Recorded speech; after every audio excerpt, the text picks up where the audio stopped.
Well, what do you know? Another Republican, another pedo. A Sturgeon Bay man has been charged with 10 counts of possessing child pornography for images police say he received and recently shared online. In a criminal complaint, investigators say they've connected hundreds of child porn images shared over the last few months to an IP address assigned to 56-year-old Scott Soucek. Now, Scott is facing 25 years in prison for having 300 illicit images and videos on his computer. Now, this is not Scott's first time dealing with child porn in law enforcement. Back in 2009, he was investigated. He admitted to downloading child porn, but charges were never filed. Why, you might ask? As they were gathering information, they found Door County Internet Crimes Against Children investigators interviewed Soucek in 2009.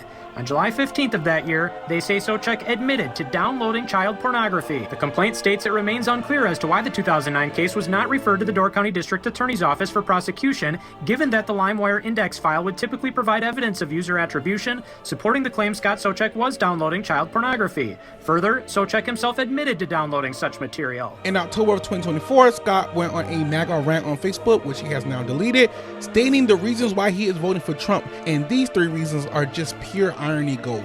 I'm voting for the unborn babies that have a right to live. I'm voting for the fight against human child trafficking. I'm voting for my children and my grandchildren to ensure their freedoms and their future. And if you don't see the irony in those three quotes, you probably should be checking your laptop. Scott did make bail, his wife bailed him out, and one would say that she's even bigger MAGA than he is. Soucek's wife is Stephanie Soucek, the chair of the Republican Party of Door County. She was also one of Wisconsin's 41 delegates at last year's Republican National Convention in Milwaukee.